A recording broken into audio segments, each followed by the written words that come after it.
हा प्रसंग तसा जुना आहे, पण आजही तो आठवला की खो खो हसायला येते. पुणे मुंबई नाही, तर चक्क एका जिल्ह्याच्या ठिकाणच्या गल्ली बोळातल्या एका तथाकथित आलतू-फालतू युनिव्हर्सिटीनं अशाच एका तथाकथित उपायतोडगे बहाद्दर ज्योतिषाला म्हणे PhD पदवी दिली. सोशल मीडियावर त्या बोगस डिग्रीचा किती म्हणून टेऱ्या बडवून घ्यायचा. हे होते ना होते हा प्रसंग घडला. त्याचे झाले असे, साधारण 6-1 महिने झाले असतील या घटनेला. दुपारची माझी एक अपॉइंटमेंट संपली होती. थोडा निवांतपणे कान कोरत माझा आवडता छंद विविध भारती ऐकत होतो. इतक्यात फोन वाजला. स्क्रीनवरचा नंबर अनोळखी होता. दुपारची वेळ म्हणजे बहुधा टेलेमार्केटिंगवाली असणार. या टेलेमार्केटिंगवाल्या मुलींची, बहुतांश मुलीच असतात, फिरकी घ्यायला जाम मज्जा येते. मलाही नाहीतरी जरा टाइमपास हवाच होता. फोन घेतला. पण फोनवर होता एक बप्प्या. आपल्या दमेकरी, अनुनासिक, पुणेरी आवाजात सुहास गोखलेंशी बोलायचे आहे असे विचारत होता. आवाजावरून साठीच्या पुढचा वाटणारा हा बप्प्या टेलेमार्केटिंगवाला नक्कीच वाटत नव्हता. हो, मी सुहास गोखले बोलतोय. आपण कोण? घाटपांगे. कोण? जनार्दन शंकर. नमस्कार जनार्दनजी. कुठून बोलता आपण? पुण्यातून. मी एक्सेक्स संस्थेचा सेक्रेटरी आहे. एक्स? कसली संस्था म्हणायची ही? नाव कधी ऐकले नाही. आमच्या संस्थेचं नाव ऐकलं नाहीत? नाही. हो, आमची एक्सेक्स जागतिक पातळीवरची संस्था आहे. गेली 25 वर्षे ज्योतिष विद्येच्या प्रचारात अग्रगण्य आहे. पण माफ करा, मी आपल्या या एक्स संस्थेचं नाव कधी ऐकले नाही. असे कसे? तुमच्या नाशिकमध्ये पण आमची ब्रांच आहे. आपले ते सोनटक्के बघतात त्याचे काम. सोनटक्के? मी यांचं पण नाव कधी ऐकले नाही. बहुधा कामाच्या व्यापात असल्याने आपल्याला ज्योतिष जगताशी संपर्क ठेवता आला नसावा. नाहीतर आमच्या संस्थेचे नाव ऐकले नाही असा ज्योतिष अभ्यासक अख्ख्या महाराष्ट्रात नसेल. असेल तसे. पण जनार्दनजी, आपण कशासाठी फोन केला आहे ते कळले तर बरे होईल. आपल्यासाठी एक चांगली बातमी आहे. अच्छा, कोणती बातमी हो? आमच्या संस्थेचे एक ज्योतिष विश्वविद्यालय आहे. ही चांगली बातमी म्हणता काय? तसे नाही हो, बातमी सांगतोच आहे, पण त्याआधी त्याची बॅकग्राऊंड नको का सांगायला?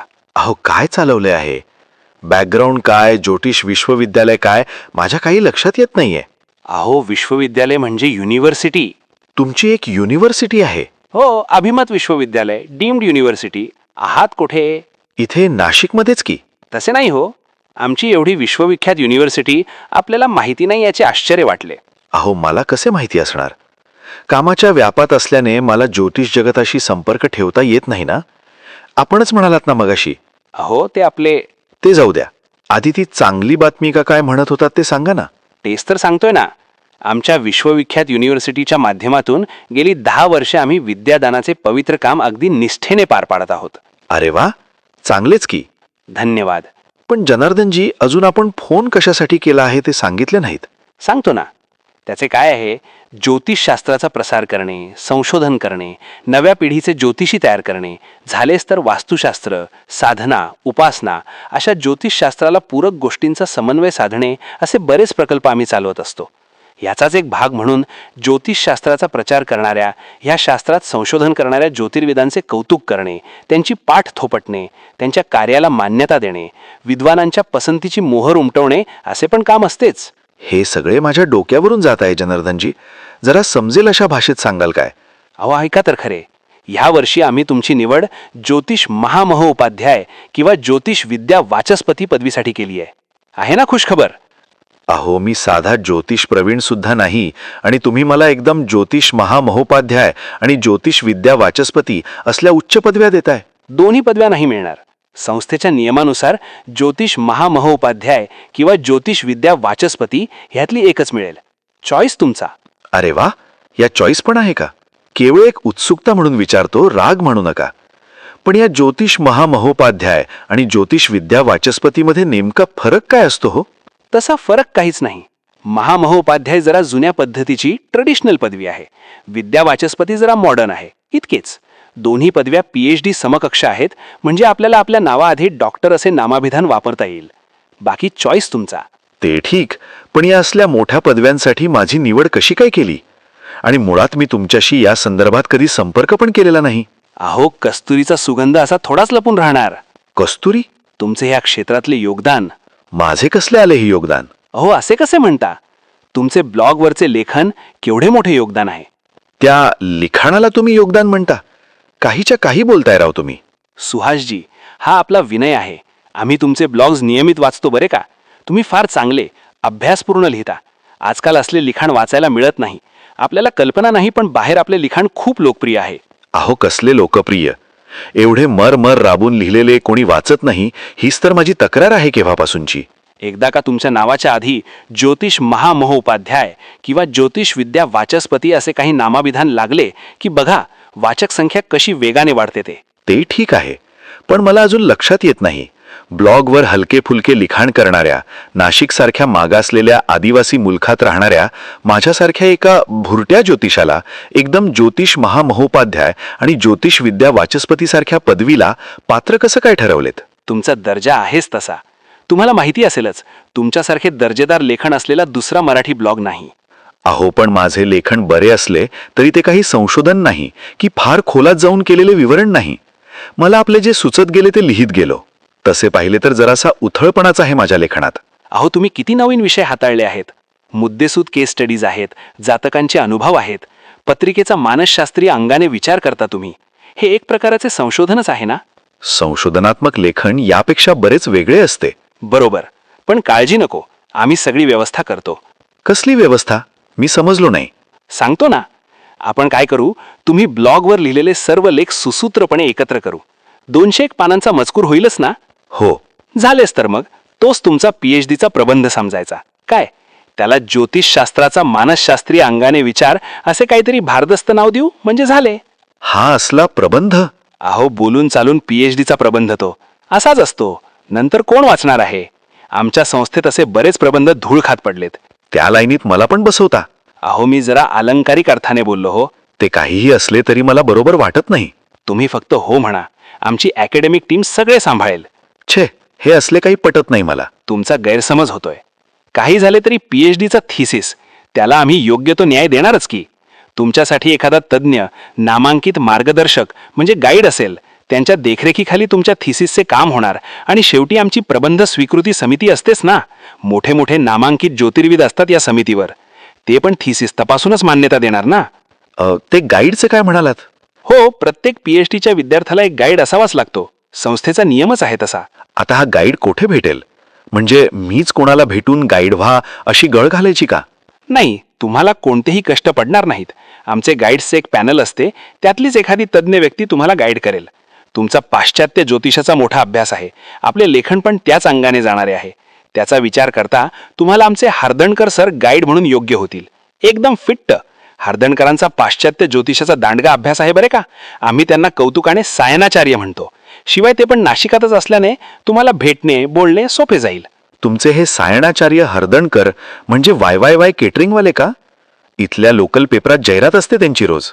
हो, तेच ते. तसे पाहिले तर तुमचा अभ्यास वयासंग इतका मोठा आहे, तुम्हाला गाईड लागणारच नाही. मग कशाला त्या सायणाचार्यांना त्रास द्यायचा? त्रास कसला त्यात? ना सायनाचार्यांना त्रास ना तुम्हाला त्रास. त्रास नाही कसे म्हणता? अहो PhDचा थेसिस आहे ना. गाईड आणि विद्यार्थी दोघांनाही काम पडणार नाही का? अहो गोखले, तुमचे ब्लॉगवरचे लेखन हाच तुमचा थिसिस. सगळे मॅटर तयारच आहे.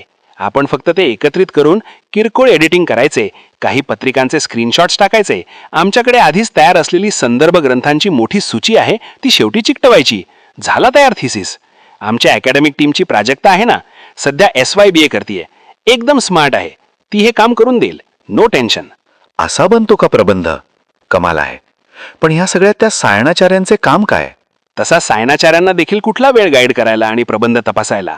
त्यांचे केटरिंग आणि टुरिस्ट टॅक्सीचे व्यवसायात इतके ते बिझी असतात की त्यांना खाजवायला सुद्धा सवड नाही. मग ज्याला खाजवायला सुद्धा सवड मिळत नाही अशी व्यक्ती मला काय गाईड करणार?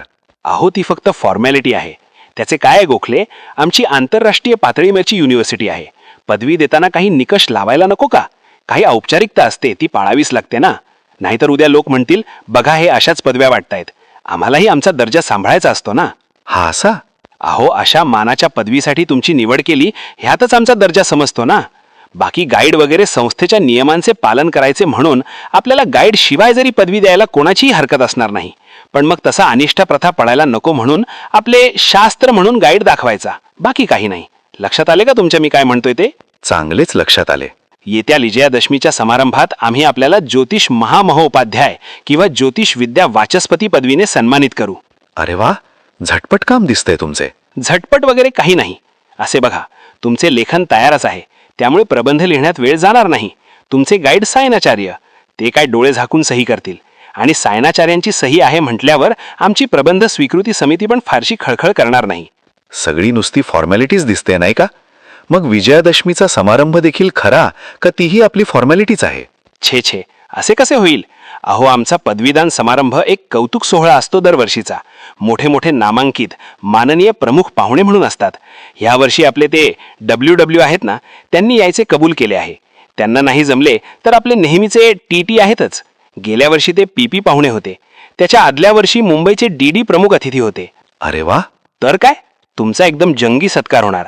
अहो, आमची सन्मानाची शालच 300 रुपयांची असते. 300 रुपयांची शाल? भारीच आहे की. माझ्या दारातले पायपुसणे 400 रुपयांचे असते. अहो, मानाने दिलेल्या शालीची किंमत कोणी करते? शाल 300 रुपयांची आहे असे तुम्हीच तर म्हणालात ना. मग किंमत कोणी केली, मी का तुम्ही? ते असू दे, शाल श्रीफळ देऊन सत्कार करतोय त्यातला भावार्थ लक्षात घ्या ना. श्रीफळ पण देणार? अहो, असे काय म्हणता? नारळ असणारच ना. शाल श्रीफळ अशी जोडीच असते नेहमी. आता तुम्ही श्रीफळ देणार म्हणजे चांगले घसघशीत कुंभकोणमचे असणार. 30-40 रुपयांचे तरी नक्की असणार. काय हे गोखले? मी आपला एक अंदाज केला हो. बरे, ते राहू द्या. सत्कारात पुणेरी पगडी देणार की नाही? लाल रंगाची चोच असलेली. नाही, हल्ली आम्ही पुणेरी पगडीचा बेगडी बाजारोपणा बंद केलाय. ह्या असल्या थाटमाटापेक्षा साधीसुधी सात्विकता महत्वाची, असे आमच्या संस्थेचे मत आहे. अरे रे, म्हणजे पुणेरी पगडी नशिबात नाही म्हणायचे. ते पुणेरी पगडीचे काय घेऊन बसलायत? समारंभाला याल तेव्हा आम्ही तुम्हाला नाशिक ते पुणे बसचे येता जाता भाडे देऊ. अरे वा, हे एक चांगले करताय तुम्ही. नाहीतरी त्या यष्टीवाल्यांनी काहीच्या काही भाडी वाढवून ठेवलेत. 600 रुपये त्या शिवनेरीला देणे परवडत नाही हो. माफ करा, पण संस्थेच्या नियमाप्रमाणे वातानुकूलित बस रेल्वेचे भाडे देता येत नाही. तसे पाहिले तर तुमच्यासारख्या माननीयांची योग्यता शिवनेरी AC फर्स्ट क्लासची आहे हे पटतंय हो, पण काय करणार, संस्थेचे नियम आडवे येतात ना. ठीक आहे, शिवनेरी राहू द्या, नसते एखाद्याच्या नशिबात, पण किमान लाल डब्याचे भाडे तरी देणार ना? तर काय, देणारच.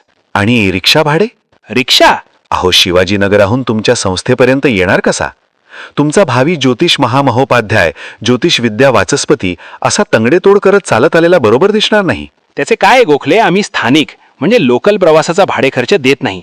संस्थेचा तसा नियमच आहे.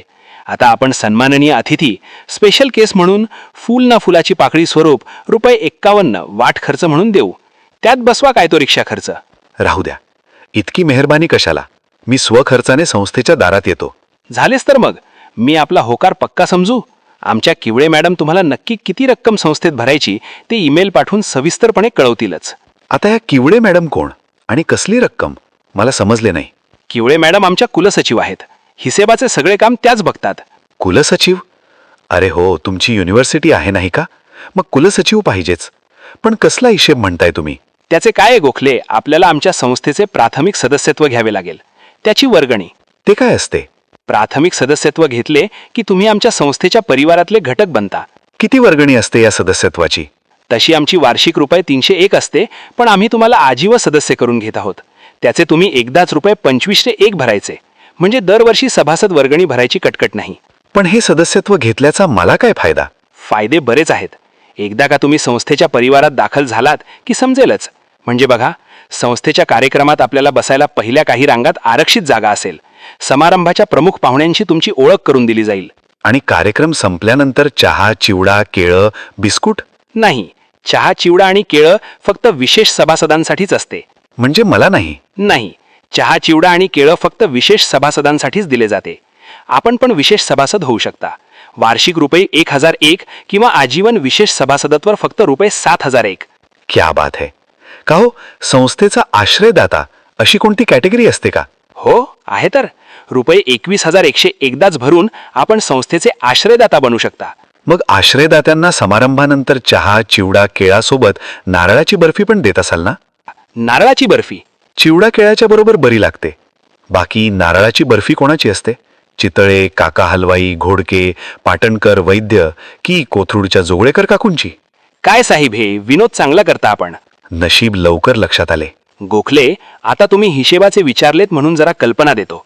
प्राथमिक सदस्यत्वाचे ₹2501, आपण आमच्या विश्वविद्यालयाचे ज्योतिष महामहोपाध्याय किंवा ज्योतिष विद्या वाचस्पतीचे विद्यार्थी, त्यामुळे आमच्या विश्वविद्यालयाची अशा स्नातकोत्तर पदवी नोंदणी फी 20,001 फक्त भरावी लागेल. आगागागा, आता ही स्नातकोत्तर पदवी विद्यार्थी नोंदणी फी काय असते? रजिस्ट्रेशन. इतर विद्यापीठां पण असे शुल्क घेतातच. कोणी रजिस्ट्रेशन फी म्हणतात, कोणी एलिजिबिलिटी फी म्हणतात, इतकेच. बापरे, बराच खर्च आहे. एकदाच करावयाचा आहे साहेब. आता अशी ज्योतिष महामहोपाध्याय किंवा ज्योतिष विद्या वाचस्पती सारखी भारदस्त पदवी मिळवायची म्हणजे थोडा खर्च होणारच ना. आणखी काय काय खर्च करावा लागेल मला? जास्त काही नाही. नोंदणी झाली की आम्ही तुम्हाला गाईड नियुक्त करू. त्या गाईडचे मानधन म्हणून ₹5,000 जमा करायचे. म्हणजे त्या खाजवायला सुद्धा सवड मिळत नाही, डोळे मिटून प्रबंधावर सही करणाऱ्या सायणाचार्यांना मानधन, तेही ₹5,001? अहो सांगितलं ना, ही केवळ औपचारिकता असते. तरी बरे तुमच्यासाठी सायनाचार्य गाईड म्हणून आहेत. इतर विषयांतले गाईड 10,001 कमीत कमी, नवमांशवाले गाईड तर 25,001 शिवाय बोलत नाहीत. तुम्ही लकी, सायनाचार्यांवरच भागतंय तुमचे. कमाल आहे. प्रकरण भलतेच महागडे होत आहे हे. आणखी काय? परीक्षा फी ₹25,100 पण भरावी लागेल. 25,001? बापरे. अहो ही साधी ज्योतिष विशारद किंवा ज्योतिष प्रवीण सारखी परीक्षा नाही. ज्योतिष महामहोपाध्याय किंवा ज्योतिष विद्या वाचस्पतीची परीक्षा आहे ही. समजून घ्या जरा. पण तुम्ही तर म्हणालात ना की सायणाचार्य डोळे झाकून सही करणार, आणि त्यांची सही असेल तर प्रबंध स्वीकृती समिती पण फारशी खळखळ करणार नाही. मग कसली आली आहे परीक्षा? अहो म्हणलो ना, ही सगळी औपचारिकता आहे, प्रोसिजरचा भाग आहे. नाहीतर उद्या लोक म्हणतील, बघा हे अशाच पदव्या वाटतात. बापरे, बराच मोठा खर्च म्हणायचा हा. एकदाच करावयाचे आहे. ज्योतिष महामहोपाध्याय किंवा ज्योतिष विद्या वाचस्पती सारखी भारदस्त पदवी मिळणार आहे हे लक्षात घ्या. आणि हो, एक सांगायचं विसरलोच की, आता काय आणखी? आपल्याला ज्योतिष महामहोपाध्याय किंवा ज्योतिष विद्या वाचस्पती अशी निवड करायची आहे. आपण जर ज्योतिष विद्या वाचस्पती निवडली तर त्याचे जादाचे ₹5,100 शुल्क आहे. असे का? दोन्ही पदव्या सारख्याच आहेत ना? त्याचे काय आहे, ज्योतिष महामहोपाध्यायाचा निर्णय एकाच मीटिंगमध्ये होतो आणि ज्योतिष विद्या वाचस्पतीसाठी 2 मीटिंगा व्हाव्या लागतात. संस्थेचा नियमच आहे तसा. दुसऱ्या मीटिंगच्या चहा चिवड्याचा खर्च 5,001? पुणे चिवडा इतका महाग झालाय काय? थट्टा करू नका साहेब. ठठ्ठा सुचणार तर काय होणार? तुमचे खर्चाचे आकडे तरी बघा जरा. प्राथमिक सदस्यत्व 2,501, विद्यार्थी नोंदणी 20,001, परीक्षा फी 25,001, गाईडचे मानधन 5,001, हा सगळा हिशेब झाला 52,504चा. त्या ज्योतिष विद्या वाचस्पतीसाठी जादाचे 5,001 म्हणजे 57,505. बापरे, एवढा खर्च मी करायचा? एवढा खर्च होणारच ना. ज्योतिष महामहोपाध्याय, ज्योतिष विद्या वाचस्पती काही साध्यासुध्या पदव्या आहेत काय? तरी पण हा फार म्हणजे फारच खर्च आहे. आता आहे हे असे आहे, मोठी संस्था आहे आमची, खर्चही बराच मोठा असतो आमचा. त्याची भरपाई या न त्या मार्गाने व्हावी लागते. आपण असे करू, थोडेफार डिस्काउंट इकडे तिकडे करून ₹51,001 मध्ये बसवून टाकू सगळे. काय? मी किवळे मॅडमना तसा हिशेब पाठवायला सांगतो. तो मिळाला की लगेच रकमेचा भरणा करा. चेक XX संस्था पुणे या नावाने काढायचा आणि पेएबल ॲट पार चेक द्या हां, नाहीतर सरळ त्या रकमेचा DDच पाठवा. पुण्यात येऊन कॅश भरता आली तर फारच उत्तम, पण लवकर भरणा करा हो, कारण यादीत बरीच नावे आहेत. आपल्याकडून उशीर झाला तर आपली यावर्षीची संधी हुकेल.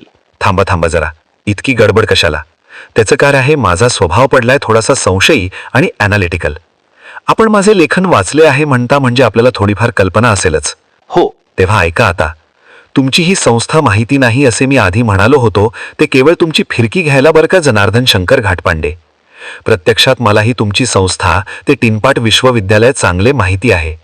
तुमच्या संस्थेत कोणती रेमेडोकी मंडळी भरली आहेत हे पण मला चांगले ओळखून आहे मी. सगळे एकजात कूपमंडूक. आणि काय हो, तुमच्या त्या प्राथमिक सदस्यत्वाचे ₹2,501 भरायचे, त्याचा फायदा काय? तर पहिल्या रांगेत आरक्षित जागा.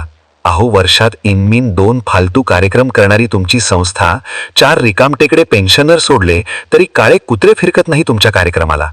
2 रांगा भरतील इतकेही प्रेक्षक नसतात.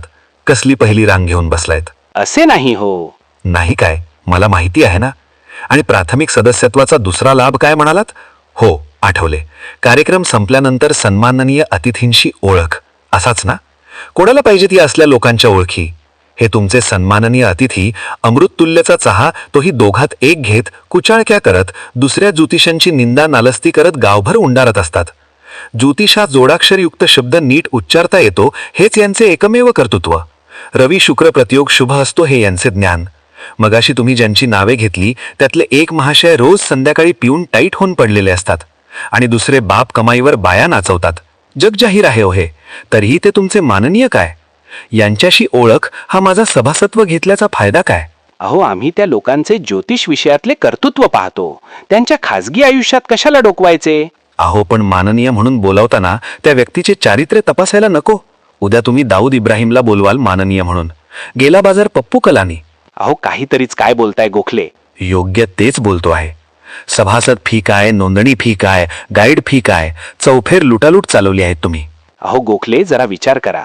खर्चाचा आकडा मोठा आहे हे मान्य, पण एकदा का तुमच्या नावापुढे अशी भारदस्त पदवी लागली की बघा कसा चमत्कार होतो ते. समाजात तुमचे वजन वाढेल, तुमचा मोठा आदर सन्मान होईल, जातकांची नुसती रीघ लागेल, तुमच्या मानधनात तुम्हाला घसघशीत वाढ करता येईल. आज खर्च झालेले 50,000 असे चुटकी सरशी वसूल होतील. मग नंतर काय, फायदाच फायदा. लक्षात येतंय का तुमच्या मी काय म्हणतो आहे ते? हे पहा, मला मुळात अशा कोणत्या पदव्यांचा शौक नाही. मी बीई इलेक्ट्रिकल आहे, पण मी अजूनही शिवाजी युनिव्हर्सिटी देत असलेले ते भेंडोळे घेतलेले नाही. त्या भेंडोळ्यांवाचून माझे काहीही अडले नाही, भारतात नाही की अमेरिकेत. अमेरिकेचा व्हिसा सुद्धा मला कोणत्या डिग्रीच्या कागदाशिवाय मिळाला होता. माझ्याकडे ज्योतिषातली एकही पदवी नाही की सर्टिफिकेट नाही. माझ्याकडे येणारे जातक माझ्याकडे कोणती पदवी आहे हे बघून येत नाहीत. मी चांगले मार्गदर्शन करतो म्हणून येतात ते, आणि भिंतीवर टांगलेल्या पदवीपेक्षा तेच महत्वाचे असते ना. अहो, असे काय बोलता? तुमच्या नावापुढे डॉक्टर लागणार ना. साधे सुहास गोखले आणि डॉक्टर सुहास गोखले यात काहीच फरक नाही का? फरक आहे ना, जरूर आहे. पण केव्हा?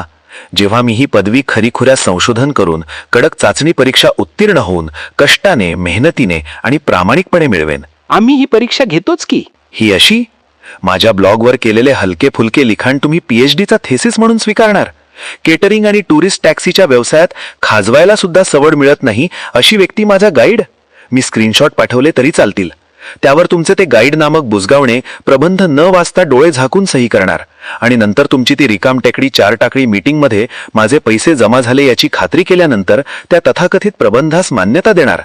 अरे काय पोरखेळ चालवलाय हा? विद्येचा बाजार भरवता काय? माझ्याकडून 50,000 घेऊन मला पदवीची सुरळी विकता काय? तुमची गल्ली बोळातली फालतूक संस्था. तुमची काय लायकी असल्या पदव्या देण्याची?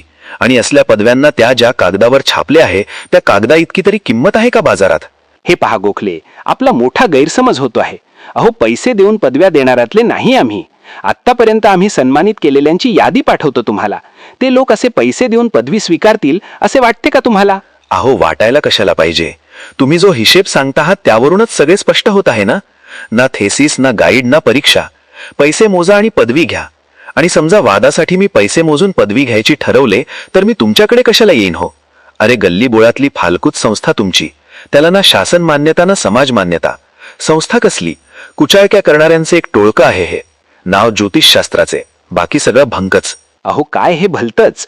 तुम्ही आमच्या संस्थेवर खोटे आरोप करत आहात. मी बोललो त्यात काहीही खोटे नाही. मी नाशिकमध्ये राहतो म्हणजे पुण्यात काय चाललंय ते कळत नाही असे वाटले का तुम्हाला? नाशिकमध्ये येण्यापूर्वी मी पुण्यातच बरीच वर्ष राहिलेलो आहे. तेव्हा कोणता बेडूक कोणत्या विहिरीतला आहे हे मला चांगले माहिती आहे. तुमच्या या चिरकुट संस्थेचे जे संस्थापक आहेत ना, त्यांना सुद्धा एकदा भेटलो आहे मी. त्यावर एक लेख पण लिहिला आहे मी माझ्या ब्लॉगवर. तो वाचला नाहीत का? काय भंपकपणा चालवलाय हा. भविष्य सांगण्याच्या बहाण्याने जातकांना लुटून झाले. आता पैसे घेऊन पदव्या वाटायचं दुकान चालवले काय? कुठे फेडाल हो असली पापे? म्हणजे तुम्हाला आम्ही देत असलेली पदवी नको आहे तर? कशाला पाहिजे ती असल्या पदव्या, त्याही विकाऊ पदव्या? भिंतीवर टांगून लोकांना फसवायचे काय? माफ करा, तुमचा गैरसमज आम्ही दूर करू शकत नाही. नकाच करू. मुळात माझा गैरसमज झालेलाच नाही. गैरसमज झाला असेल तर तो तुमचाच. अंदाज चुकला तुमचा. चुकीच्या माणसाला पदवी विकायचा घाट घातलात तुम्ही. आता असे बोलल्यावर मार्गच खुंटला म्हणायचा. बरे झाले लवकर लक्षात आले आपल्या. इथे भेटलात ते भेटलात. आता पुन्हा वरती भेटू नका म्हणजे झाले.